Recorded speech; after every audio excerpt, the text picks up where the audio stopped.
Introduction à la chaîne de blocs, partie 2. Donc, nous avons un bloc avec les informations suivantes. Donc, j'ai appelé le bloc XXX01 pour produire le hash du bloc qui débute avec le nombre de 0 désiré. J'utilise les 6 morceaux d'informations qu'on voit plus bas. Version, bloc précédent, racine de Merkel, horodatage, difficulté et le nonce. Donc la version, c'est le protocole utilisé pour générer le bloc. C'est un nombre hexadécimal à 8 caractères. La valeur du bloc précédent, 64 caractères. La racine de Merkel, 64 caractères. Le horodatage converti en format hexadécimal à 8 caractères.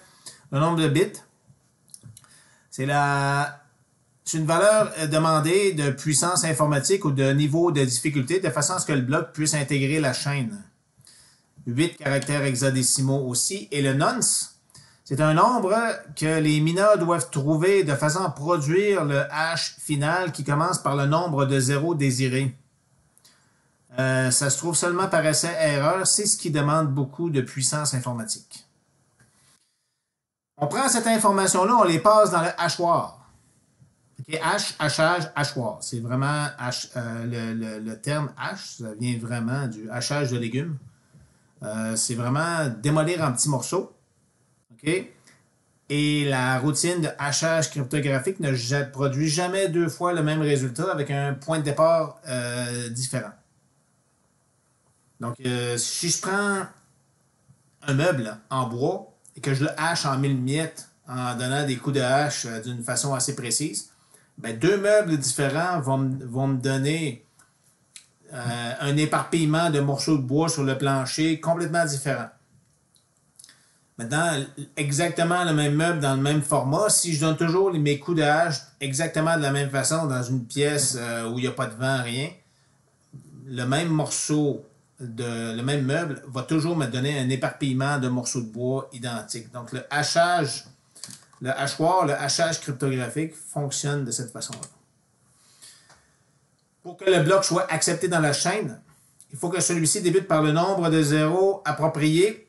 Et pour y arriver, bien, il s'agit d'ajouter des nombres un à la suite de l'autre par essai-erreur à la fin complètement des 5 premières informations, de façon à ce que le hachage cryptographique final débute par le nombre de 0 désiré, de façon à respecter le niveau de difficulté demandé.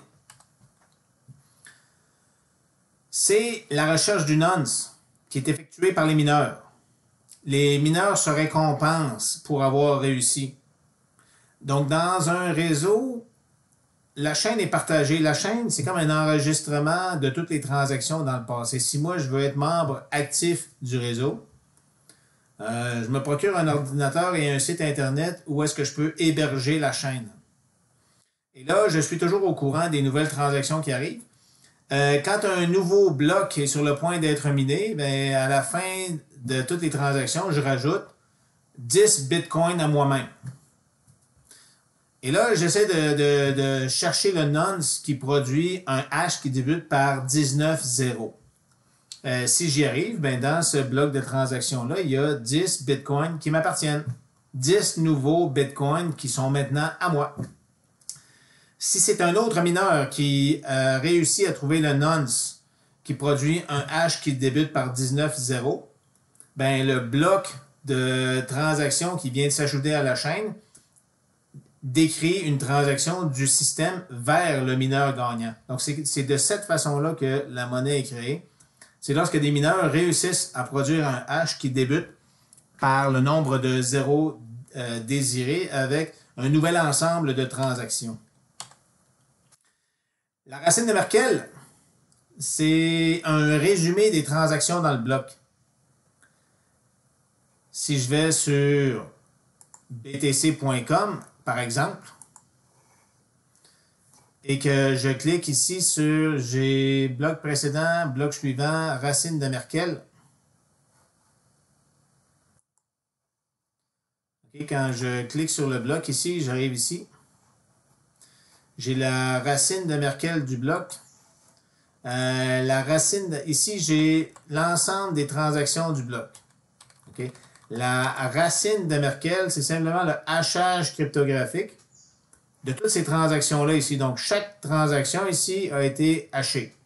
Elle est passée dans le hachoir, a produit un hachage cryptographique. Là, je mets toutes mes transactions deux par deux.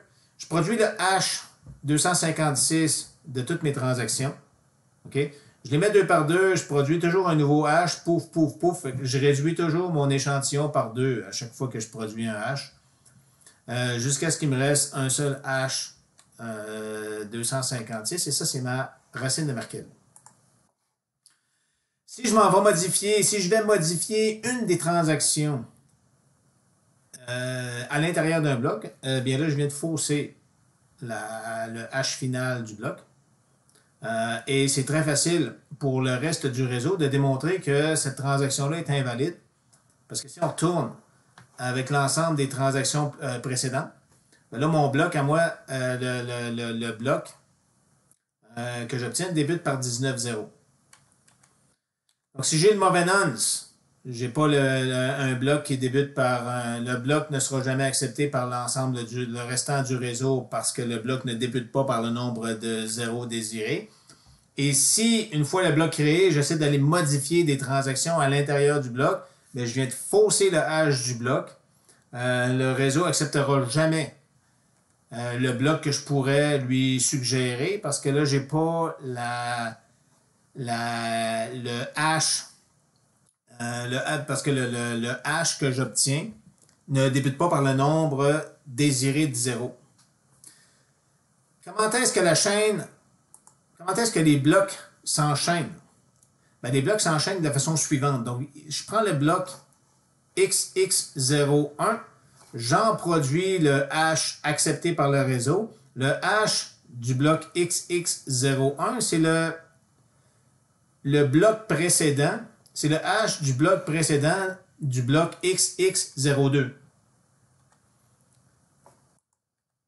On poursuit de la sorte. Là, une fois le bon nonce trouvé et le bloc XX02 haché de façon à ce que le résultat débute par 19,0, ben le hash du bloc XX02 devient le bloc précédent, devient le hash du bloc précédent du bloc XX03, OK, et ainsi de suite.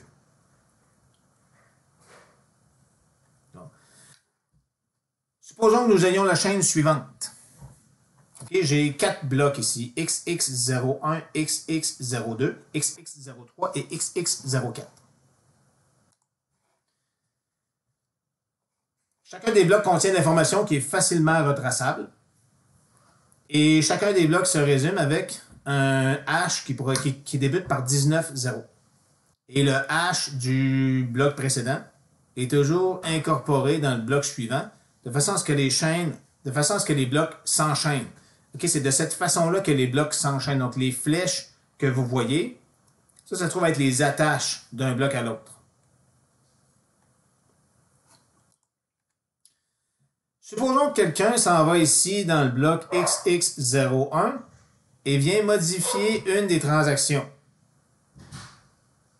Qu'est-ce qui arrive? Ben, tout le reste de la chaîne est modifié. Donc, la personne qui veut modifier une transaction qui a eu lieu il y a 4 blocs, en supposant que, ici, je veux modifier une transaction, je dis Jean-Paul 2 me transfère 22 bitcoins à moi-même.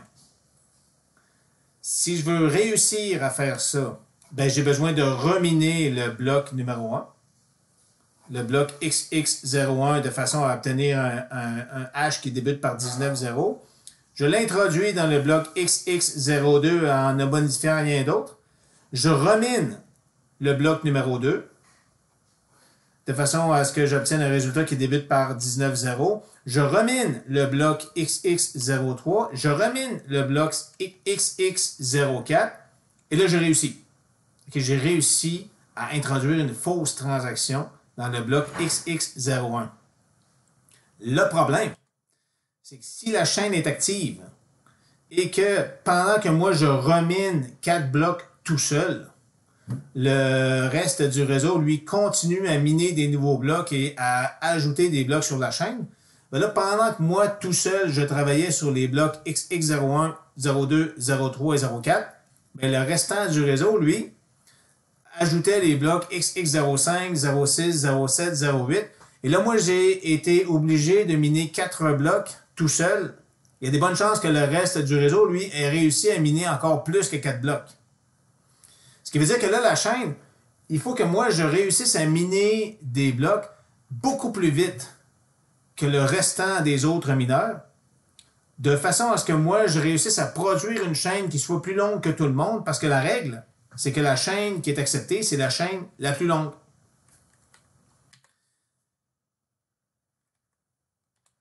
Donc ici, pour qu'une chaîne soit faussée, il faudrait qu'il y ait collusion de plus de la moitié des usagers du réseau, ce qui est hautement improbable, théorie des jeux de base. Supposons qu'on est 9 mineurs en tout. On est 9 mineurs en tout. Chaque mineur possède, on est 9 mineurs avec la même puissance informatique.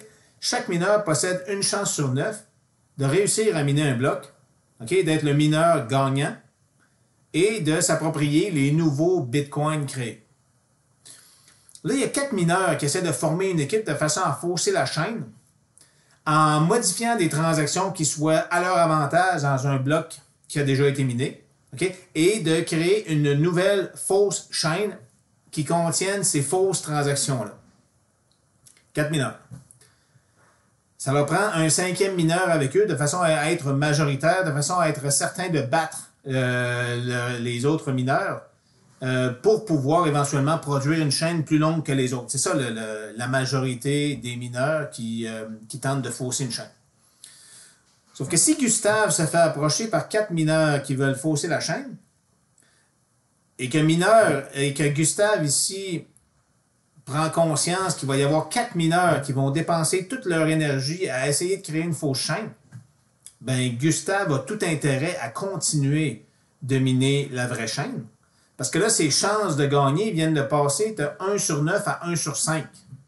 Donc, pourquoi Gustave irait ici se joindre à l'autre équipe? Donc, si Gustave se joint à l'autre équipe, Gustave a une chance sur 5 de produire le bloc gagnant d'une fausse chaîne qui ne sera peut-être jamais reconnue comme étant la bonne chaîne.